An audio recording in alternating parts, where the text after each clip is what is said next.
Welcome to Democracy Now!, democracynow.org, the War and Peace Report. I'm Amy Goodman with this Democracy Now! Special.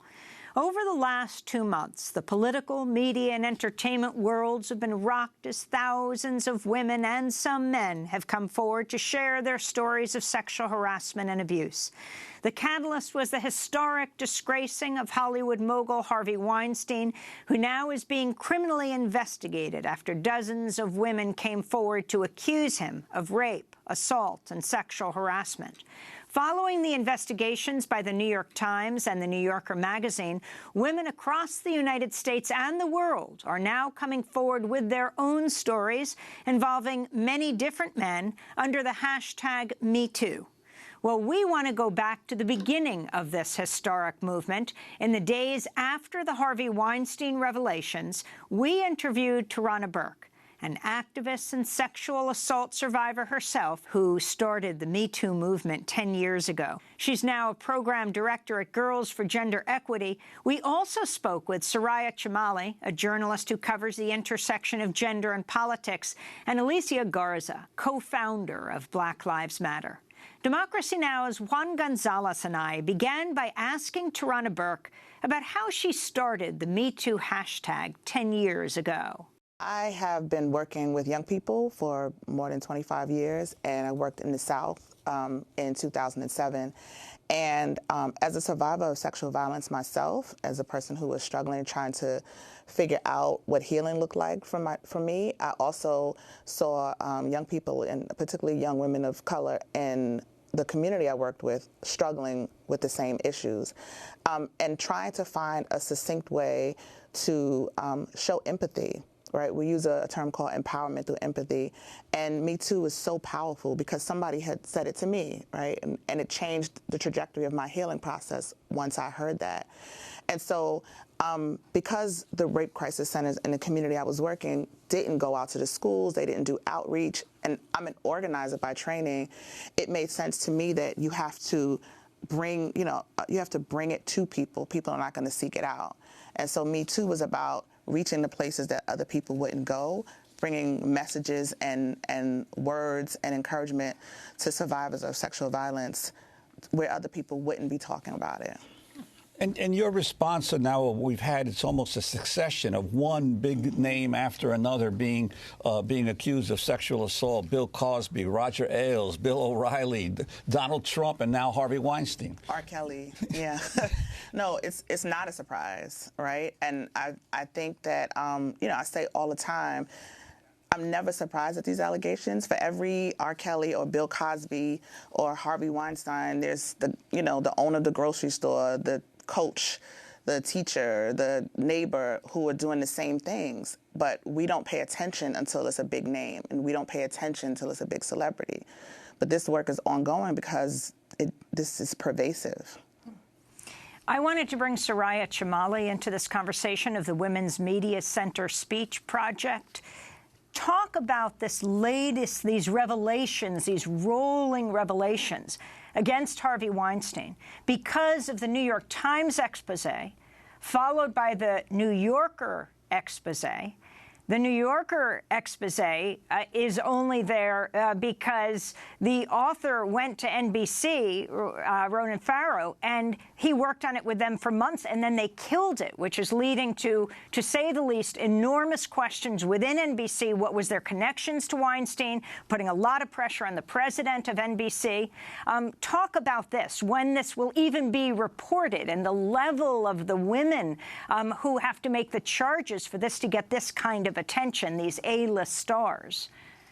I think this is a very good example of the way overlapping systems of fraternity work to silence stories like these. We know that it takes a tremendous outpouring of really trauma from women working together in a campaign like Me Too to make people sit up and pay attention.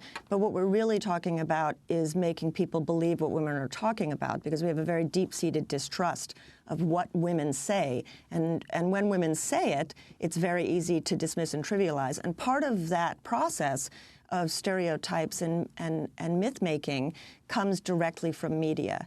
And media frames questions decides which questions to ask, how to report, what language to use, and also whose voice matters and whose experience matters. So in an instance like this, we see very clearly that a person with extreme power and status in one industry was probably leveraging that power and status across industries, able to tap people possibly in the criminal justice system, people in the media system. And again, this, I think, is really common. It's not rare. It's just that we're seeing it at a very high level.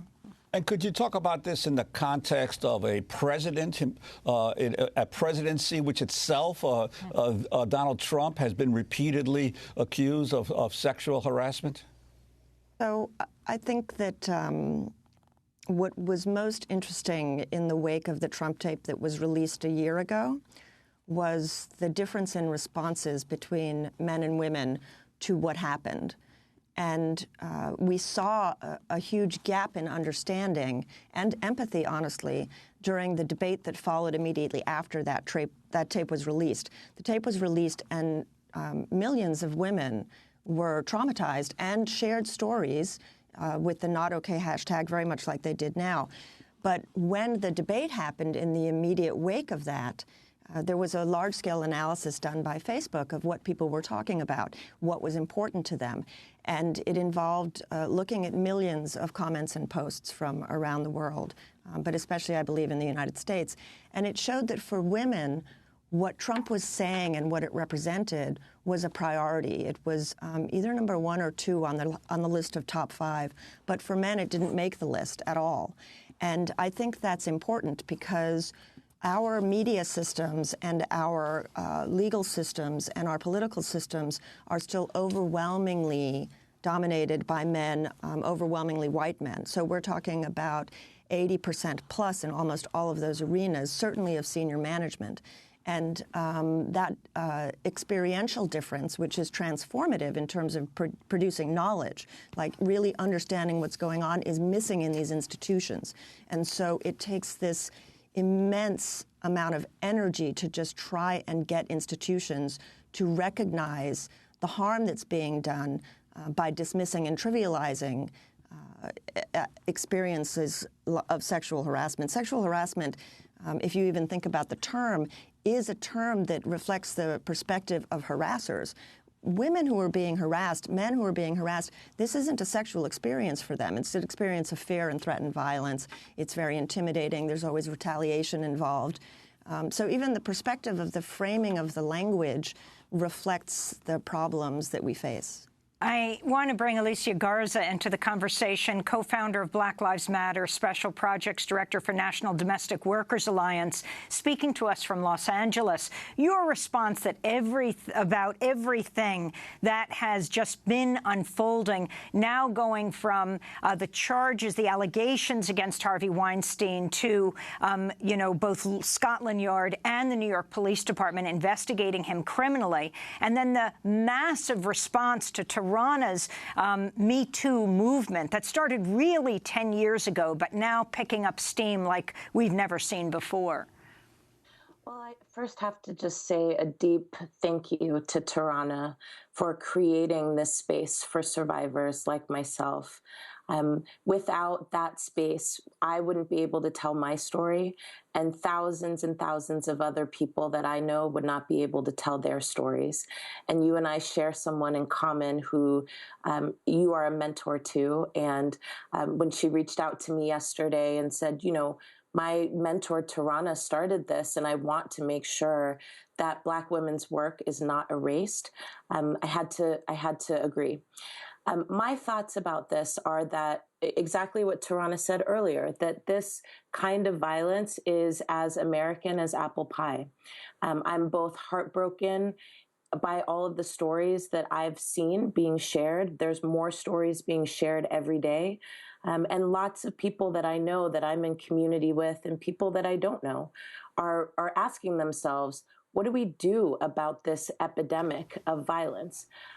Violence against women of color, violence against Black women, queer people, trans people, and even what do we do about violence against men? right? Cis men, trans men, this kind of patriarchal violence really functions off of shame and silence.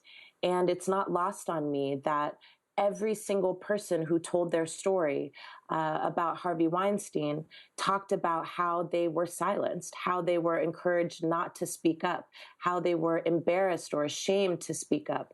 And so the power of this movement of MeToo, this power of empathy, this power of connection is really about empowering people to be survivors, to be resilient, and also to make really visible that sexual violence is not about people's individual actions, that this is a systemic problem that then requires different types of responses to deal with how systemic this problem actually is. I'd like to ask Tarana, as the founder of this movement, where do you think it needs to go from here on? So the movement, the work that I'm doing and this movement is really about survivors talking to survivors, right? Me Too is about using the power of empathy to stomp out shame.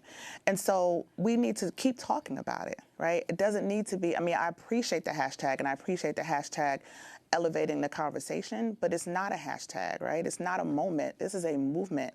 The reason why people didn't know my name is because people don't think about this unless there is something big happening. So what needs to happen is that we need to stop just popping up when somebody famous does something, and we need to really look at the numbers, look at the people, look at the survivors, and think strategically. I think like an organizer. This is an epidemic, pandemic even, right? If you applied the numbers around sexual violence to any communicable disease, the World Health Organization would shut it down. It'd be all kind of, experiment and research around it. You think a vaccine could be developed against it? Oh, God, imagine, right? If we could stomp it out with just get your polio vaccine and stop sexual violence. But in actuality, it is that pervasive. And so we need to stop thinking about it in spurts and think about it as something that we need to constantly work on. That's Tarana Burke, who started the Me Too movement 10 years ago. Soraya Chemaly, independent journalist covering the intersection of gender and politics, and Alicia Garza, co-founder of Black Lives Matter. To see all of our coverage about Me Too and this historic outpouring of stories about sexual harassment and assault, go to democracynow.org. This is Democracy Now! We'll be back in a minute.